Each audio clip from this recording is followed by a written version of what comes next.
question is, if you are on a jury, there are two types of mistakes that you could make. What is one type of mistake that a jury could make? Yeah. Someone innocent found guilty. Yeah, they didn't do the crime. Remember, the null hypothesis in our judicial system is that they're innocent, and that if the prosecution can give you enough proof, the jury will come back and say guilty. You said the person really didn't do the crime. Okay, so the null hypothesis was rejected, but they should not have rejected. So in other words, an innocent person goes to jail. What's the other type of mistake that a jury can make? Someone who's guilty found not guilty. Really did the crime. Okay? But the jury comes back and stays right there. Fails to reject it. Should have rejected it, but didn't. All right, this is the question. This is the question that the Founding Fathers, not the important ones, but the other ones, grappled with. And we'll talk about why they grappled with it. Which is worse? What do you think? There's no right or wrong here. Which one is worse for you? I think that putting an innocent person in jail. You lose your everything, right? I mean, I didn't do the crime, but I'm going to jail. Is that your reasoning? Is there any more to it? Well, yeah, because they're having to pay for something that they didn't do. Sure. Whereas letting someone just not pay for it is a little bit better. I wouldn't want to be the one. I didn't do the crime. I got to go to jail. Who wants to argue the other side? If someone did the crime and you let them go free, in most circumstances it won't be detrimental, but if it's like a DUI or a murder case and they're a repeat offender, then it could ruin... So let's say they go out, commit 10 more murders, then I got 10 innocent people that lost everything, right? But now there's a rebuttal to that rebuttal. Yes. Go back, you can, Madison, argue Madison's side. Well, basically, when you put the innocent person in jail, you basically think that person did it, and then the other person who did it... The guilty person's still out there, right? So your guilty person could still go commit 10 more crimes. You see what I'm saying? They're both horrible for a lot of different reasons. And so which is more important? Okay, this is exactly what the Founding Fathers had to grapple with. They came up with an alpha level. Their alpha level was beyond a reasonable doubt. That's what they told the people in the jury. That's your alpha level. If you can get beyond a reasonable doubt, reject the null. If you can't get beyond a reasonable doubt, you gotta stay. Now, why did they choose that? I want to get rid of your error. What was your problem? You didn't want an innocent person going to jail? Yeah. Okay, so you didn't want an innocent person. You didn't want to reject the null hypothesis when we wanted to stay here. These have names, by the way. Let's give them names first before I eliminate it. When you reject the null hypothesis, but the null hypothesis is really true, that's your situation, right? You say the person's guilty, but they were really innocent. That is called a type 1 error. You'll also hear it called an alpha error. Okay? All right, so I could get rid of that. I could get rid of a type 1 error. Here's how I can do it. I don't want any innocent people being made guilty. So this is what the Founding Fathers could do. They could set the alpha level to, you need to have 5 witnesses and 2 videos. It's been kind of tough for them. And 2 videos seeing the person doing the crime before you can convict. Would that have taken care of your problem? Would we have far less innocent people going to jail if I have to see 5, I have to have 5 eyewitnesses and 2 videos to convict them? It wouldn't help your situation? Well, I got to have 5 eyewitnesses. You have more... How can an innocent person possibly be going to jail? Oh, yes, it would. It's going to help, right? But it caused the other one to be... That's the deal.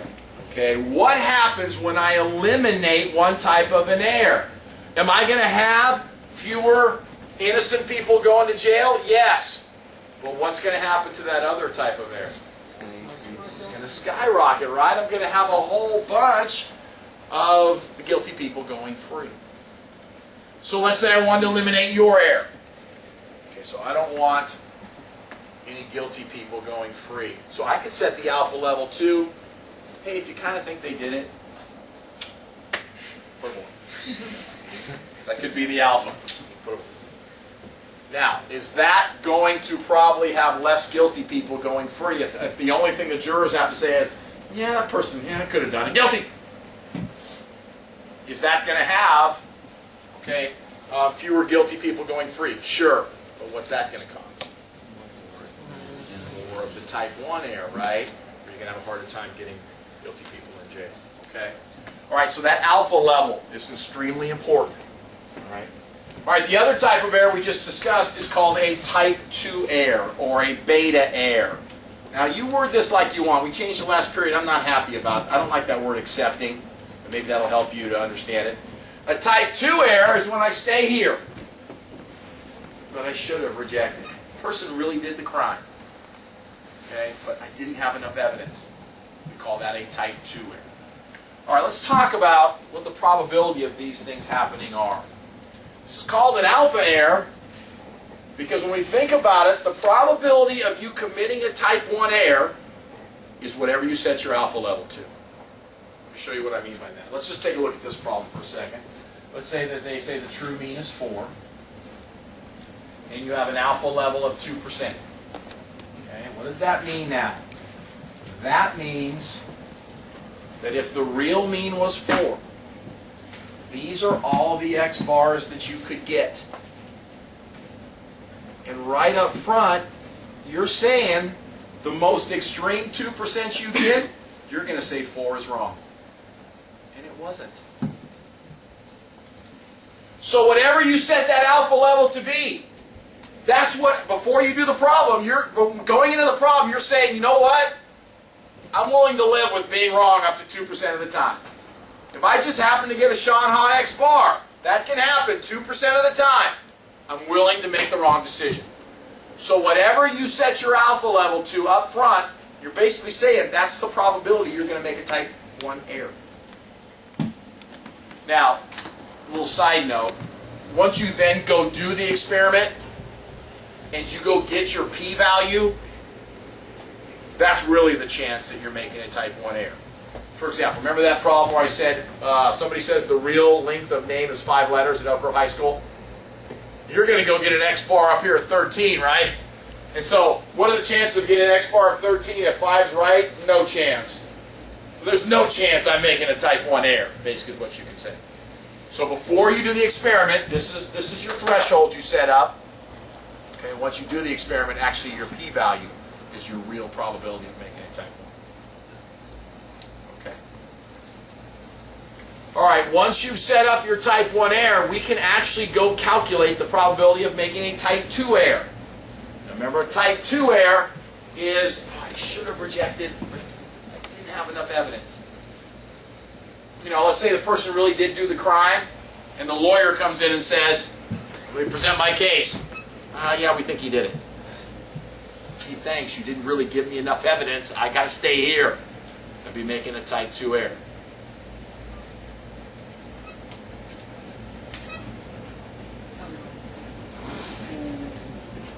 Can I run out and get you a sandwich or something, or maybe get an ottoman for you? You good?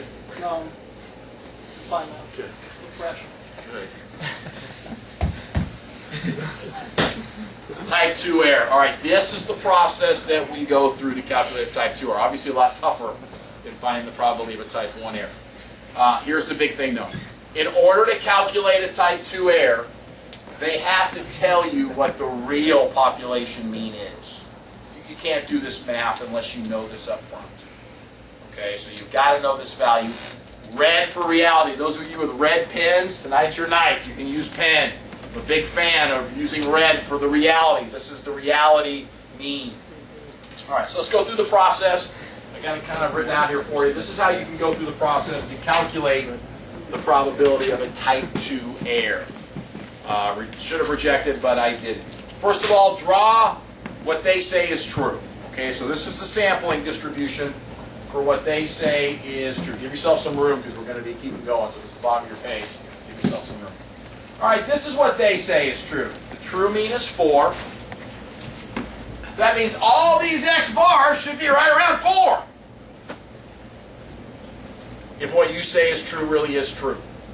All right, the first thing that I need you to go find is to go find that Z crit. We've done this before. So remember, we've set up an alpha level of 2%. So this is 2%.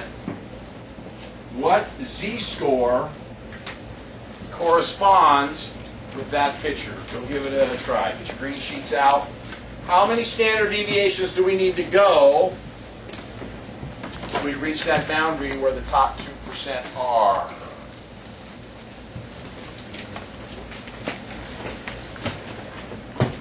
You're up in your green sheets. I need you all to do this. It's a common mistake you can make here if you're not careful. Get this right. Use your green sheets, not your book. You're not going to have your book with you on test day. There are some subtle differences between the green sheets in your book and certain charts. I need you to be using the green sheets.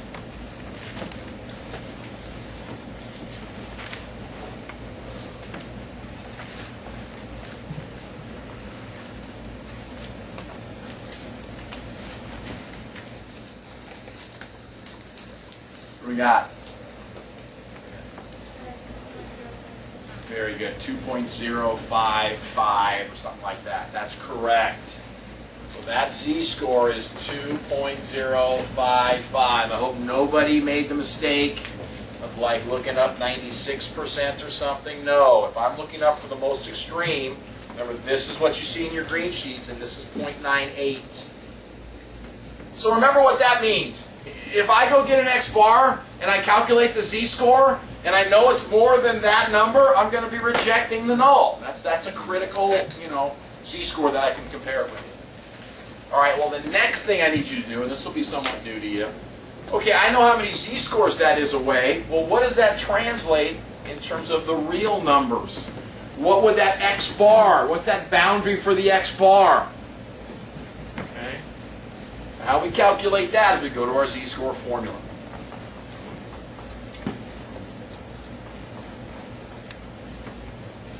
There are 5 unknowns, and we know 4 of them, right? We know that critical z-score, so that's 2.055 is equal to the x-bar. That's what I'm looking for. What is that sample mean that will get me there? Minus, say the true mean is 4, over standard deviation I gave you is 0.1, over the square root, and the sample size I gave you as well. The sample size was 50.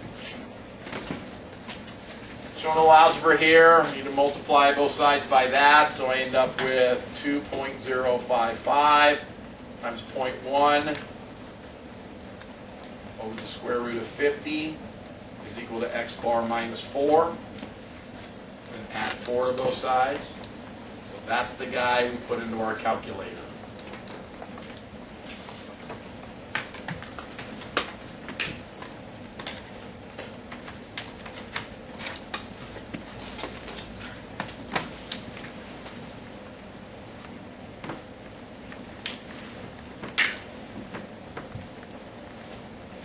Get a number yet?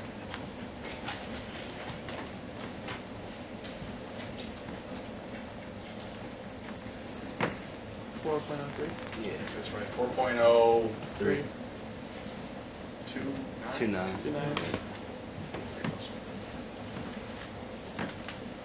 What does that mean? When you go take your sample size of 50, if that x bar is beyond 4.03, I'm going to reject 4. This is our rejection region. Okay? All right, now this is what they said was true, but that's what really is true. All right, here's the next step I need you to do. Take this boundary. This is where I'll reject and not reject, right? And just draw it straight down.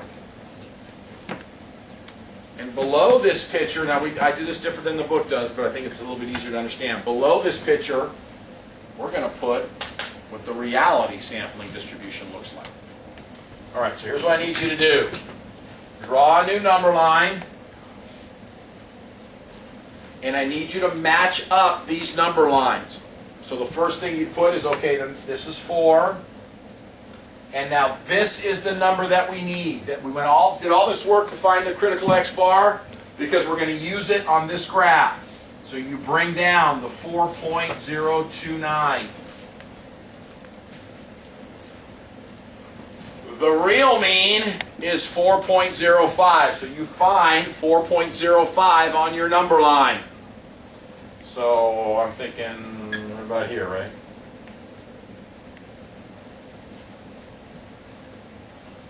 In reality, all the x bars are going to be around this number, not this number. Red is for reality. So now draw your normal curve. centered at 4.05. Best you can. These are all the real X bars out there. When I go do my sample, the X bar is going to be in this range, not this range. Now at this point, if this is confusing, you can erase this. I don't care about this anymore. I just did all this stuff to get this. Okay? Alright, but here's the question. On one side of that boundary is the probability of a type 2 error. Should you shade the left or should you shade the right to represent a type 2 error? Remember, a type 2 error is my X bar didn't give me enough evidence to reject even though I should have. So which side of that picture represents a type 2 error? Left or right? Yeah. Left side? It is the left side, right? This is the rejection region. This is the non-rejection part here, right? To the left, correct? To the left? So this is the probability of a type 2 error. All right? Go calculate it. This is way back in chapter 3. You got a normal curve. You're asked to find that percentage. Go find that percentage. So what do you got to do? You got to go get your z-score and go from there. So it'll work.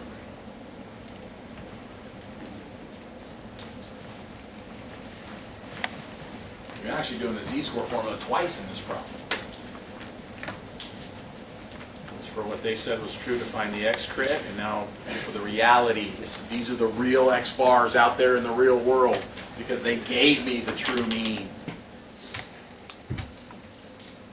Alright, so you got z is equal to x-bar minus the mean over standard deviation square root of n. X bar we got this time, 4.029 minus 4.05 over 0.1 square root of 50. So what do we get for that z-score? Negative something? What do you got? Negative 33 something. I think so, yeah. Negative 8, negative 1 point.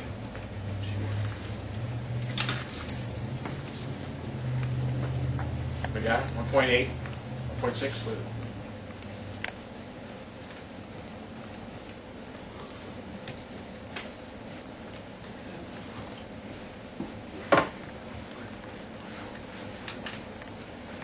do you guys got? Negative 1.15. What do you got? 1.48, I think that's right. Check your math. All right, so we put that on our picture, negative 1.48, and we go calculate that percentage. And I think it's what, 0.06, I think? 9? 4? About 7%. All right, take a step back and breathe, okay? In this problem, before I go forward, there's a 2% chance I'm going to make a type 1 mistake, but there's a 7% chance I'm going to make a type 2 mistake. And notice what remember we said before, when I set my alpha levels to different levels, if the chance of making a type 1 mistake goes down, doesn't the chance of making a type 2 mistake go up? Notice what happens here. So let's say I want to have a smaller chance of making a type 1 mistake. So instead of 2%, I make that 1% or even less. Notice what happens when I move this line this way. What happens to that probability of a type 2 mistake? It gets up, doesn't it? But what if I don't care so much about a type 1 mistake? So I make this 5% or 10%. When I move this way, it's eliminating that type 2 mistake. So that's their inverse relationship. Okay. All right, there's a fancy word. We're going over this in more detail tomorrow, but you're actually on a couple of your homework problems going to be finding this side. It's got a fancy name. It's called power. Can anybody think about or say in words what power means? Power in this problem looks to be about, what, 93%. What does it mean? What does power mean? Yeah. Isn't the percentage that you're right? Yes! It's the percentage you made the right choice. Hey, the person really did do the crime! What are the chances I can reject? Lawyers do this all the time. They know they've got somebody who's guilty, but then they look at their evidence and they ask, what's our power? In other words, what are the chances how much do we have enough evidence to convince a jury? And that's when they decide whether to go forward with the case or not. Do they have enough evidence? Do they have enough power? Yeah, you know what, this stuff I got? I bet 93% of the time I'll get a conviction. It's power. All right, any questions? Like I said, a couple of the ones tonight you're actually doing the power side. So be careful. Make sure to draw your pictures correctly. Is there a mathematical way to choose a significance level before you begin that will minimize your Well, here's what you do. So let's say it's a problem dealing with means, okay? This is one thing you have to hypothesize what it is. What do you think the true value is? And at that point, if you have something that you have an idea of what it could be, you say that's the true mean.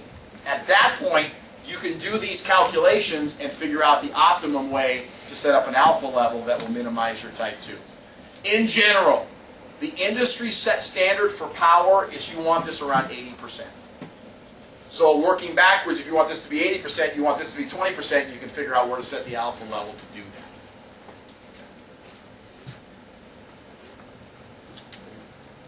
Okay. All right, so